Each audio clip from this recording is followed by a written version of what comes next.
Hi everyone, আজকে আমি সেলির আর একটা পোয়েম পড়াবো। সেটা হচ্ছে টু স্কাইলার্ক। তো টু স্কাইলার্ক এটা হচ্ছে এক ধরনের ওড। হ্যাঁ, ওড। আর এখানে আমরা টোটাল 21 স্ট্যানজা পাবো এবং প্রত্যেকটা স্ট্যানজাতে আছে 5টা করে লাইন, এবং যে রাইম স্কিম হচ্ছে এই পোয়েমটার সেটা হচ্ছে A B A B B. এবং এই পোয়েমটির যে ফার্স্ট 4 লাইন সেটা হচ্ছে ট্রকেইড ট্রাইমিটারে লেখা, এবং যে লাস্ট মানে ফিফথ লাইন সেটা হচ্ছে আয়াম্বিক হেক্সামিটারে লেখা। আর আমরা সবাই জানি যে স্কাইলার্ক হচ্ছে কি বার্ড অফ মর্নিং। তো এবার এখানে দেখো যে স্কাইলার্ক এই পোয়েমটি লিখেছিলেন PB Shelley in 1820 and also published in 1820 in the collection of Prometheus Unbound. তো এখানে আমি প্রত্যেকটা মানে ডিসকাস করব, লাইন স্ট্যানজা বাই স্ট্যানজা প্রত্যেকটা ডিসকাস করব। তো চলো শুরু করা যাক। প্রথমেই কি বলছে দেখো, হেল টু দি, মানে এখানে ওয়েলকাম জানাচ্ছে একটা মানে এখানে একটা ভোকেশন আছে, তো এটা হচ্ছে অ্যাপোস্ট্রফির এক্সাম্পল। বলছে হেল টু দি ব্লাইট স্পিরিট। এখানে যে স্কাইলার্ক তাকে ব্লাইট স্পিরিট বলেছে। স্পিরিট বলতে সে কোনো রক্ত মাংসের পাখি নয়। তো বলছে বার্ড দাও নেভার ওয়েট, তুমি পাখি নও। দ্যাট ফ্রম হেভেন, হেভেন বলতে এখানে বোঝানো হয়েছে স্কাই। অর নিয়ার ইট, বা এর কাছাকাছি থেকে পোরেস দাই ফুল হার্ট, মানে তুমি গান গেয়ে যাও। ইন প্রফিউজ স্ট্রেইন মানে অ্যাবান্ডেন্ট জয়, মানে যে গানটা গাও তুমি সেটা শেষ হবে না এরকম একটা গান গাও। অফ অ্যান আনপ্রিমেডিটেটেড আর্ট, এখানে আর্ট বলতে কিন্তু স্কিল বুঝিয়েছে। আর আনপ্রিমেডিটেটেড মানে হচ্ছে আনপ্ল্যান্ড, মানে তোমার যে সং সেটা প্ল্যান করা নয়, তুমি যে গানটা গেয়ে যাও সেটা হয় আনপ্রিমেডিটেটেড। এখানে দেখবে আমরা অনেকগুলি সিমিলি বা অনেকগুলি মেটাফোর পাবো এই পোয়েমটাতে। তো এখানে যে স্কাইলার্কে কি বলছে, ব্লাইট স্পিরিট বলছে। সে পাখি যে গানটা গেয়ে যায় কোনো রকম প্রি প্ল্যান্ড কোনো রকম স্কিল ছাড়া, তার গানটা স্পন্টানিয়াসলি তার মধ্যে দিয়ে আসে। ফুল হার্টে সে সংটা গেয়ে যায়। নেক্সট স্ট্যান্ডায় কি বলছে, বলছে হায়ার স্টিল হায়ার, মানে তুমি বলছে ফ্রম দ্য আর্থ দাও স্প্রিংগেস্ট। স্প্রিংগেস্ট মানে হচ্ছে সাডেন মোশন, মানে সাডেনলি জাম্প করে। তো বলছে তুমি উঁচুতে উড়ে যাও।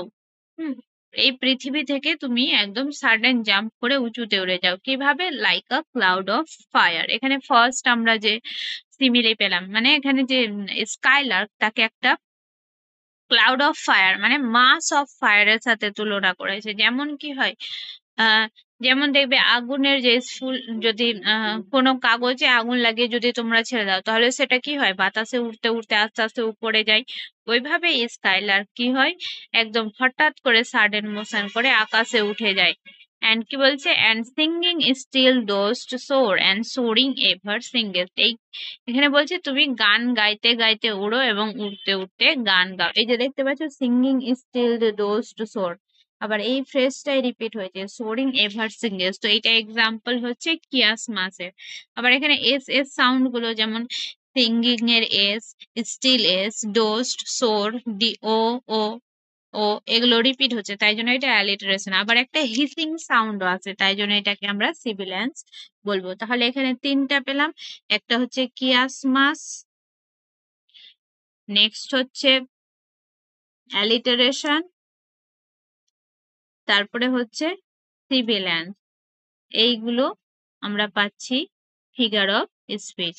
কি বলছে, দ্য ব্লু ডিপ দাও উইঙ্গেস্ট, মানে যখন তুমি উড়ে যাও, ফ্লাই করো যখন। and singing still goes to soar and soaring ever singest, মানে যখন ওই আকাশে উড়ে, উইঙ্গেস্ট মানে হচ্ছে ফ্লাই করা।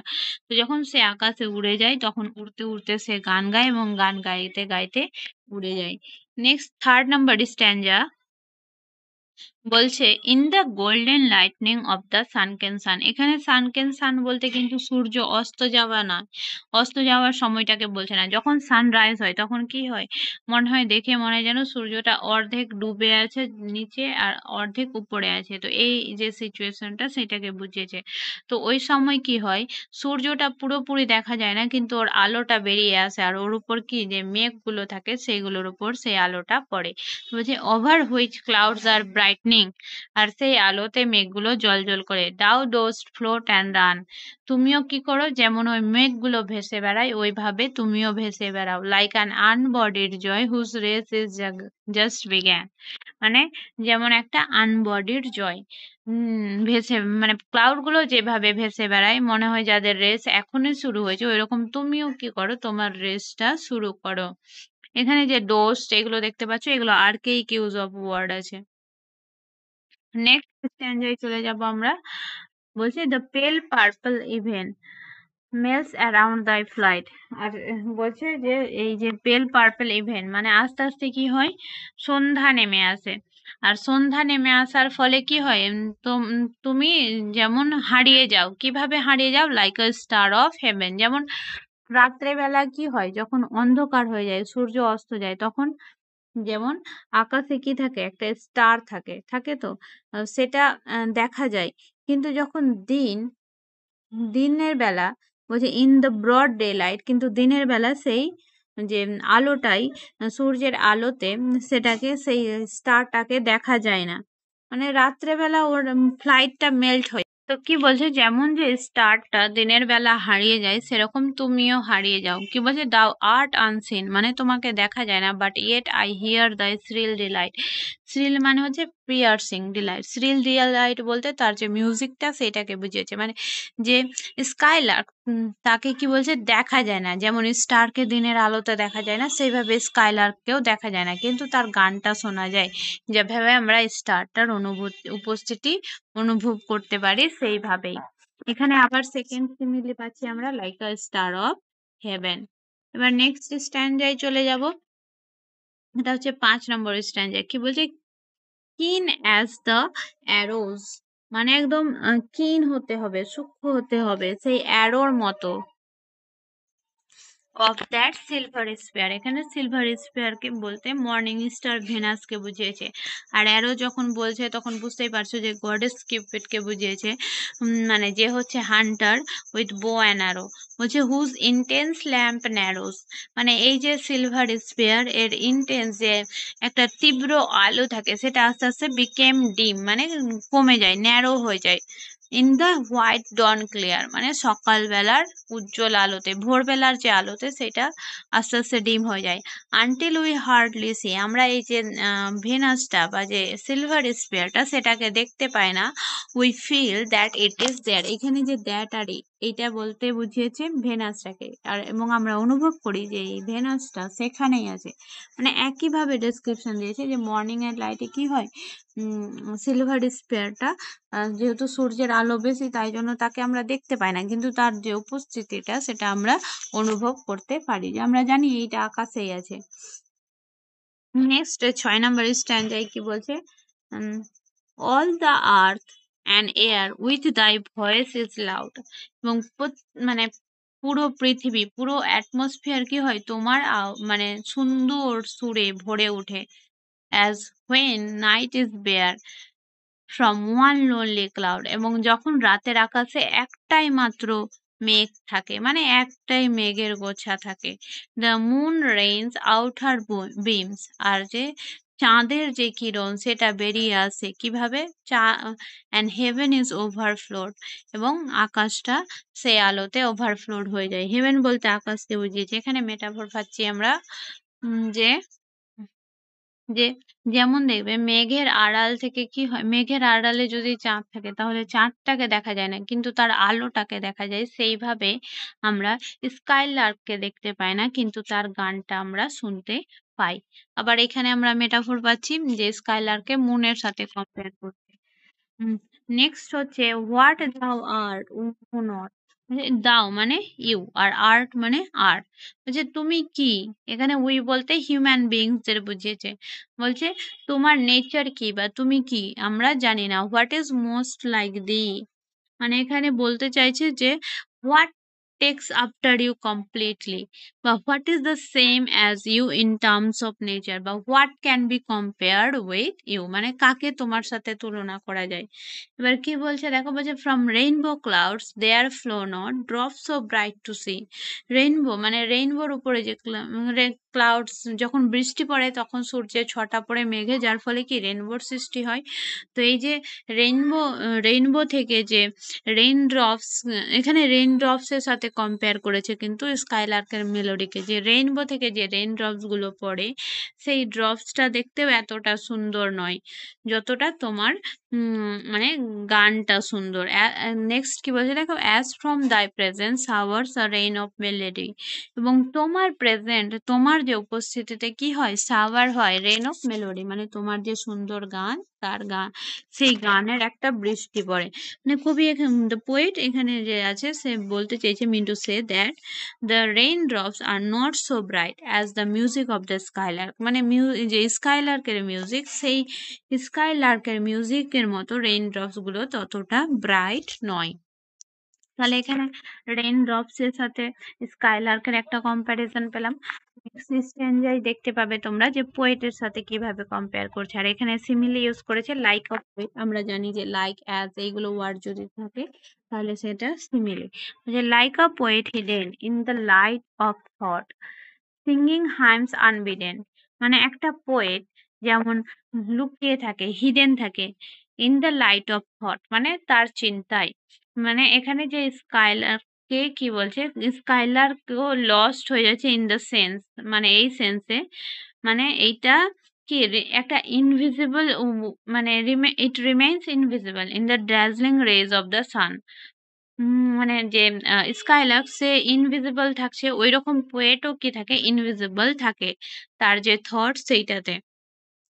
তো এখানে আমরা দুটা ইন্টারপ্রিটেশন পাবো, যে একটা তো হচ্ছে এটা যে মানে যে থট অফ দ্য পোয়েট, সেইটা রিডাররা বুঝতে পারে না হয়তো তার লেখা পড়ে।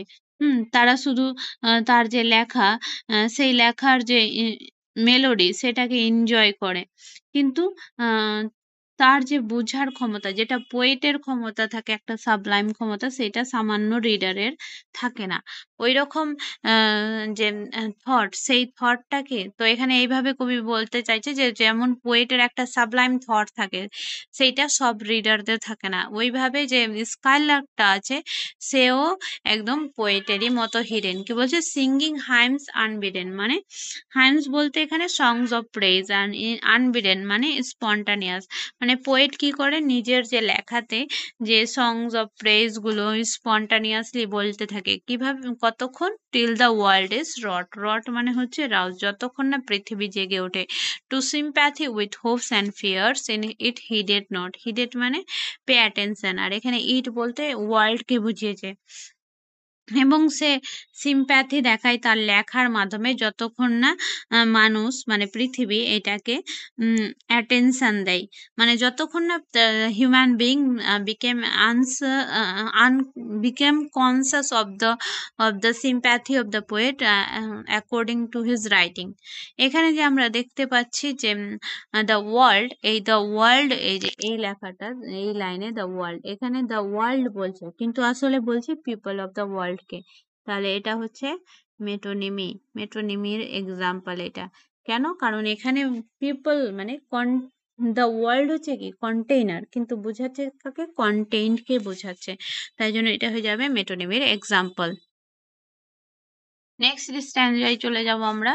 Like a highborn maiden in a palace tower, highborn maiden মানে একজন কুমারী মহিলা, তার প্যালেস মানে তার যে প্যালেসের যে টাওয়ার সেখানে, সুদিং হার লাভ ল্যাডেন সোল মানে তার যে ভারাক্রান্ত, মানে লাভ যে অ্যাফেক্টেড করে দিয়েছে তার সোলটাকে, সেই সোলটাকে সে কমফোর্ট করে। ইন সিক্রেট আওয়ার মানে যখন সকলে ঘুমিয়ে পড়ে তখন, মানে মিড নাইটে বা লোনলিনেসে, কিভাবে, উইথ মিউজিক সুইট অ্যাজ লাভ মানে যে মানে গান দিয়ে, হুইচ ওভারফ্লোজ হার পাওয়ার, সে গান গেয়ে যেমন তার লাভ লেডেন সোলটাকে কমফোর্ট করে, এবং সেই মিউজিকটা হচ্ছে কেমন, সুইট, যেটা তার বার্ডের উপর ছড়িয়ে পড়ে, ওই রকম যে স্কাইলার্ক তার গানটাও হচ্ছে সুইট, এবং এটা কি হয় আমাদের পুরো পৃথিবীতে ছড়িয়ে পড়ে, যেমন হাইবর্ন মেডেনের মিউজিকটা তার বাওয়ারের উপরে ছড়িয়ে পড়ে। এখানে লাইক এ হাইবর্ন মেডেন, এটাও আর একটা সিমিলি এক্সাম্পল পাচ্ছি, এখানে আমরা প্রচুর সিমিলি পাবো। অ্যাপ্রোমেক্স অ্যাপ্রক্সিমেটলি এখানে আমরা 7টা সিমিলি পাবো। নেক্সট হচ্ছে like a glow worm golden. Like a glow worm golden in a dell of dew. Dell মানে হচ্ছে ভ্যালি, আর ডিউ মানে হচ্ছে এখানে মানে একটা ভ্যালি যেটা অনেকগুলো গাছে ঢাকা থাকে এবং যার উপর অনেক ফগ পড়ে থাকে। তো একটা গ্লো ওয়ার্মকে আমরা এরকম ভ্যালিতে দেখতে পাচ্ছি। স্ক্যাটারিং আনবিহোল্ডেন মানে এখানে বলতে চাইছে যে জোনাকিটা সে আনবিহোল্ডেন মানে হচ্ছে আনসিন, যে উড়ে বেড়ায়, আমাদের নজরে না এসে। ইটস এরিয়াল হিউ, এবং এটার যে এরিয়াল হিউ মানে ফেইন্ট লাইট, গ্লো ওয়ার্মিং যে ফেইন্ট লাইট সেটা ভেসে বেড়ায় এই উপত্যকাটাতে। মানে আমরা যে হচ্ছে এখানে বলতে চাইছে পোয়েট, আমরা গ্লো ওয়ার্মটাকে দেখতে পাই না, কিন্তু তার যে লাইটটা, তার যে আলোটা সেটাকে আমরা দেখতে পাই। আর among the flowers and grass, কোথায় ভেসে বেড়ায়? অ্যামং দ্য ফ্লাওয়ার্স, ওই যে ভ্যালির যে গ্রাস যে ফ্লাওয়ার্স এখানে, which screen it from the view. আর এই গ্রাস গুলো কি করে? তাকে বাধা দেয়। স্ক্রিন মানে হচ্ছে প্রিভেন্ট করা, প্রিভেন্ট প্রিভেন্ট করে ইট মানে গ্লো ওয়ার্মটাকে, ফ্রম দ্য ভিউ মানে আমাদের নজরে আসা থেকে। এই গ্রাস ফ্লাওয়ার এগুলো তাকে বাধা দেয়। একইভাবে যেমন গ্লো ওয়ার্মটাকে দেখা যায় না, তার লাইটটাকে আমরা অনুভূত করতে পারি, সেইভাবে আমরা যে স্কাইলার্ক তাকে দেখতে পাই না, কিন্তু তার সংটাকে আমরা শুনতে পাই। নেক্সট এবার 11 নাম্বার স্ট্যান্ডায় দেখো কি বলছে, like a rose embower in its own green leaves. Embowered মানে হিডেন, যেমন একটা গোলাপ ফুল লুকিয়ে থাকে in its own green leaves, তার নিজের যে সবুজ যে পাতার মধ্যে, by warm winds deflower. মানে এখানে ওয়ার্ম উইন্ডস ডি ফ্লাওয়ার মানে হচ্ছে ডিপ্রাইভড অফ ভার্জিনিটি, বা এখানে যে আমরা ডিপ্রাইভড বলতে পারি যে তার যে সুইট ফ্র্যাগরেন্স সেইটা মানে নিয়ে যায়, কে নিয়ে যায়? উইন্ডটা। Till the scent it gives, যতক্ষণ পর্যন্ত এই সেন্ট মানে পারফিউমটা আমরা যে অর্ডারটা মানে অনুভব করতে পারি। মানে এখানে বলতে চাইছে মোস্টলি যে ফুলটা লুকিয়ে থাকে, ফুলটাকে আমরা দেখতে পাই না, কিন্তু তার সেন্টটাকে আমরা ফিল করতে পারি। তো এখানে যে কি বলছে, make faint, make faint with too much sweet, এবং কি বলছে ফেইন্ট হয়ে যায়, মানে এতটা সুইটনেস থাকে সেই অর্ডারে যে এই উইন্ডটা তার কনসাসনেস হারিয়ে দেয়। মানে যে উইন্ড বার্ডেন হয়ে যায় টু মাচ সুইটনেসে। দোজ হেভি উইংড থিপস, এখানে হেভি উইংড থিপস বলতে সামার উইন্ডকে বুঝিয়েছে বা ওয়ার্ম উইন্ডকে বুঝিয়েছে। মানে the song of the skylark এখানে কম্পেয়ার করা হয়েছে, the song of the skylark is compared with the secret scent of the secret rose. মানে যে রোজের যে সিক্রেট অবস্থায় থাকাকালীন যে সেন্টটা বেরিয়ে আসে, যে অর্ডারটা আমরা পাই, সেই রকমই স্কাইলার্কের সংটাকে পোয়েট এখানে কম্পেয়ার করেছে। তো এতটুকু ছিল 11 স্ট্যান্জা অবধি। যদি আমি বেশি বড় হয়ে যাবে পুরো স্ট্যান্জা পড়ালে 21 স্ট্যান্জা, তাহলে নেক্সট ভিডিওতে আমি বাকি স্ট্যান্জাগুলো আলোচনা করব। ভালো লাগলে অবশ্যই লাইক, সাবস্ক্রাইব এবং শেয়ার করবে।